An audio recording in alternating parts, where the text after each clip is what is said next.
Hitler, जिसने पूरी दुनिया में अनगिनत ज्यूज को जान से मारा, उनके बच्चों को मारा, उनके महिलाओं को मारा, इसके बारे में पूरी दुनिया में डिस्कस किया जाता है। पर एक और कम्युनिटी है जिसको मारा गया है ग्लोबली, पर कोई उसके बारे में डिस्कस नहीं करता। वो कम्युनिटी है हिंदूज की। और अगर आप सोचेंगे कि भैया अगर हिंदूज को मारा जा रहा है तो फिर डिस्कशन क्यों नहीं हो रहा? बिकॉज हिंदूज ने कभी भी कोई ऐसा प्लेटफॉर्म नहीं डेवलप किया जो उनके हक के लिए आवाज उठा सके। अगर हिंदूज को पूरी दुनिया में कहीं भी दिक्कत हो रही है तो ग्लोबली वो प्रेजेंट कर सके सही तरीके से कि हिंदूज इस तरीके से टॉर्चर किए जा रहे हैं। और जस्ट बिकॉज ये प्लेटफॉर्म नहीं है तो आज की वीडियो में हम देखेंगे कि कैसे ग्लोबली हिंदूज जो हैं सफर कर रहे हैं। हरे कृष्णा। सब्सक्राइब करिए हमारे शिक्षार्थकम चैनल को और प्रेस करिए इसके बेल आइकन को ताकि अगली वीडियो सबसे पहले आप देख सकें। हरे कृष्णा। तो सबसे पहले हम शुरुआत करते हैं मलेशिया से।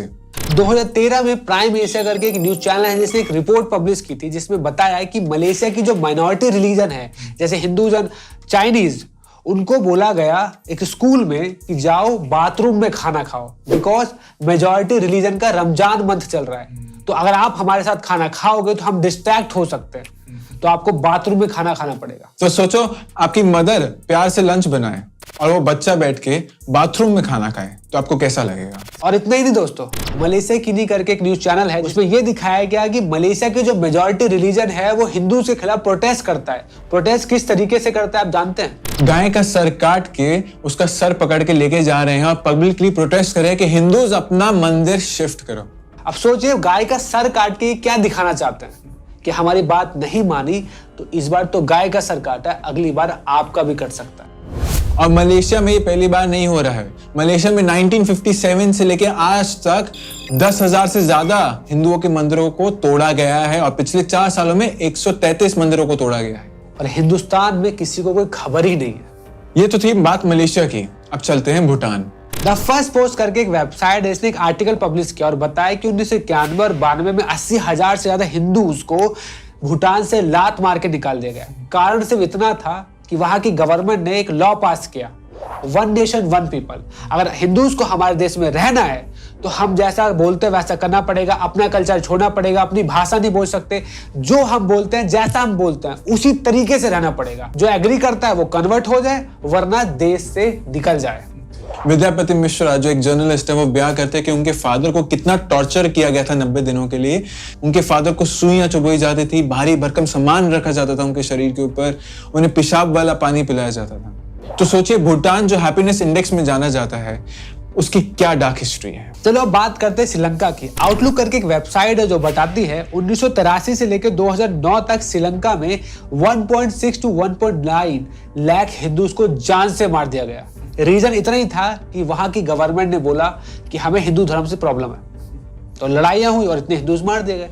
पाकिस्तान में 1947 के बाद टाइम्स ऑफ इंडिया का रिपोर्ट है कि 24% हिंदूज का पॉपुलेशन था जो आज 1% आ गया है।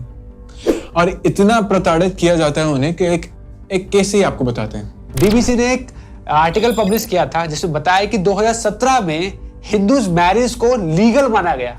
आप समझ रहे हैं 2017 से पहले अगर कोई व्यक्ति शादी करता है और उसकी पत्नी अगर किडनैप हो जाती है या कोई उसकी पत्नी को उठा ले जाता है तो वो कभी पाकिस्तानी गवर्नमेंट को प्रूव नहीं कर सकता कि ये मेरी पत्नी है। रीजन बिकॉज वो हिंदू है, उसने हिंदू तौर तरीके से शादी की है जो कि पाकिस्तान में मान्यता प्राप्त नहीं है। एबीसी की न्यूज के हिसाब से हर साल 1000 लड़कियों को किडनैप किया जाता है और उन्हें फोर्सफुली कन्वर्ट किया जाता है दूसरे रिलीजन में, जिसमें से ज्यादातर किडनैप हुई हुई लड़कियां हिंदूज होती हैं। हमें लगता है कि पाकिस्तान को हमने क्रिकेट मैच में हरा दिया तो भाई सब बढ़िया है अब, पर रियलिटी है कि इस तरीके से वो हर दिन हमारे लोगों को टॉर्चर कर रहा है, मार रहा है। अब बात करते चलिए बांग्लादेश में।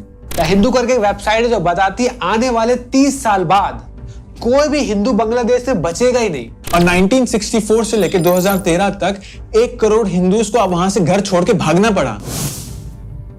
चलिए म्यांमार की बात कर लेते हैं। म्यांमार में 99 हिंदूज को एक बार में गोली से मार दिया गया रोहिंग्या मिलिटेंट्स द्वारा।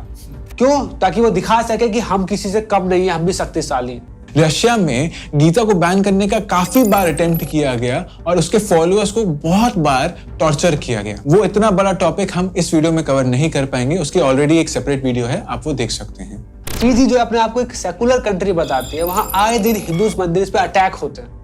और उसके बारे में पूरी दुनिया में बात नहीं होती ज्यादा। कजाकिस्तान में हिंदुइज्म के फॉलोअर्स को किसी कारणवश घर खाली करने का एक लीगल नोटिस दिया जाता है, बट जस्ट बिकॉज वो हिंदूज थे तो उनका घर ही तोड़ दिया गया। और जब पूछा गया दो ह्यूमन राइट एक्टिविस्ट द्वारा कि आपने घर कैसे तोड़ दिया, तो उनको ही उल्टा धमकी दी जाती है कि तुम यहाँ से कट लो वरना मार दिए जाओ। अमेरिकन हिंदू फाउंडेशन करके एक वेबसाइट है जो बताती है कि अमेरिका में हिंदूज को किस तरीके से छेड़ा जाता है। 8 में से 1 स्टूडेंट्स के टीचर उनको हिंदू होने पे मजाक उड़ाते हैं। 3 में से 1 बच्चा छेड़ा जाता है बिकॉज वो हिंदू है। अब काफी सारे मेरे हिंदू भाई बहन सोचेंगे कि यार अगर बगल देश में हिंदू सफर कर रहा है तो इससे मेरे को क्या? It was their decision to live like that. आपको एक बात बता दो दोस्तों कि जब पड़ोस में आग लगती है ना और आप सोचते हो कि आग हमारे घर नहीं पहुंचेगी तो बेवकूफ है, आग की लपटें आपके घर को भी जला देगी। तो हिंदुस्तान में सोए हुए हिंदू से मैं बोल दूं कि अगर आप सोच रहे हो कि आप सेफ हो तो बहुत बड़ी गलतफहमी है। चलो आपको कुछ हिंदुस्तान के केस बताते हैं। कश्मीर की यादें तो कुछ लोगों के मन में अभी भी ताजा हैं। 4 लाख से ज्यादा हिंदूज को घर से निकाल के मारा गया था। पालघर तो याद ही होगा, साधु को किस तरीके से मारा गया, कितने लोग पकड़े गए, पुलिस के सामने मारा गया था रे।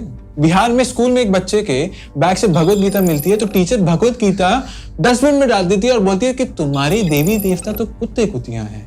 दिल्ली में जो लोग भगवत गीता डिस्ट्रीब्यूट कर रहे हैं उनके हाथों से भगवत गीता छीन लेती है दिल्ली पुलिस। मुझे समझ में नहीं आता कि मैं हिंदुस्तान भारत में रह रहा हूँ या बांग्लादेश या पाकिस्तान में रह रहा हूँ कि अपने धर्म को भी खुल के प्रैक्टिस नहीं कर सकता, उसमें भी दिक्कत है लोगों को। इतना सब कुछ होने के बाद भी हिंदूज की प्रॉब्लम्स ना दिखाने के बजाय ये यूके में पढ़ाया जा रहा है कि भैया हिंदुइज्म टेररिज्म प्रमोट करता है। हिंदू होने की ये सजा मिल रही है। और कुछ लोग होंगे मेरे भाई बहन जो सोचेंगे अच्छा हिंदू होने की वजह से दिक्कत हो रही है ना, तो धर्म छोड़ देते हैं, कन्वर्ट हो जाते हैं, नास्तिक बन जाते हैं। मैं तो बोलता हूँ धर्म तो बेकार की चीज है, इसमें पढ़ना ही नहीं चाहिए। ये आपकी गलत धारणा है। अगर आपको लग रहा है कि आप रिलीजन चेंज कर लेंगे या फिर रिलीजन ही छोड़ देंगे, धर्म ही छोड़ देंगे, सब कुछ सही रहेगा, ये आपका बहुत इंटेलिजेंट डिसीजन है, कूल डिसीजन है, तो ये आपकी कूलनेस नहीं कायरता है कि आप गलत के सामने सही आवाज नहीं उठा रहे हो, आप गलत सह रहे हो। तो मैं यही बताना चाहूंगा कि पूरी दुनिया में जो हिंदूज हैं, चाहे वो देश में बैठे या विदेश में बैठे हो, हम सब की प्रॉब्लम एक ही है। तो हम सबको यूनाइट होना पड़ेगा, साथ मिलकर काम करना पड़ेगा।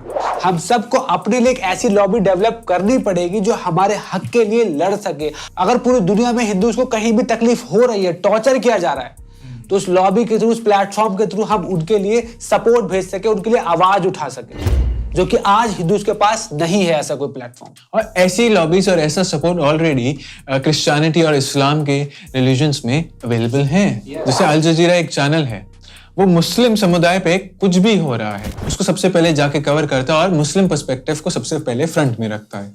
तो इस वीडियो का हमारा उद्देश्य यही था कि हम हिंदू जो ग्लोबली एग्जिस्ट कर रहे हैं उसको एक रीजन दे पाए कि क्यों उसको आके यूनाइट होना चाहिए और कैसे एक दूसरे को सहारा बनना चाहिए। और आपको लगता है कि हमारी वीडियो इंपॉर्टेंट है, हमने जो बोला वो सही है, तो प्लीज इसको दूसरों के साथ जरूर शेयर कीजिए। अपने दोस्तों को बैठाइए, दिखाइए कि देखो किस तरीके से हिंदू टॉर्चर किया जा रहा है। और आपको लगता है हमारा काम अप्रिशिएट करने वाला है तो आप हमें फाइनेंशियली सपोर्ट भी कर सकते हैं, हमें डोनेट कर सकते हैं, ताकि इस तरीके की वीडियोस हम और भी बना सकें। या आप चाहें तो हमें हमारे इंडिक डिजाइन्स परचेज कर सकते हैं, क्योंकि इसका कुछ कंट्रीब्यूशन जो है हमारे चैनल में आता है, जिससे हम हमारा चैनल रन कर पाते हैं। तो प्लीज अगर अभी तक चैनल सब्सक्राइब नहीं किया है तो उसको सब्सक्राइब कीजिए। हमें इंस्टाग्राम और टेलीग्राम पे फॉलो कर सकते हैं, वहां पे हम आए दिन इंटरेस्टिंग फैक्ट्स हमारे वैदिक कल्चर से रिलेटेड शेयर करते हैं। Thank you so much. Hare Krishna.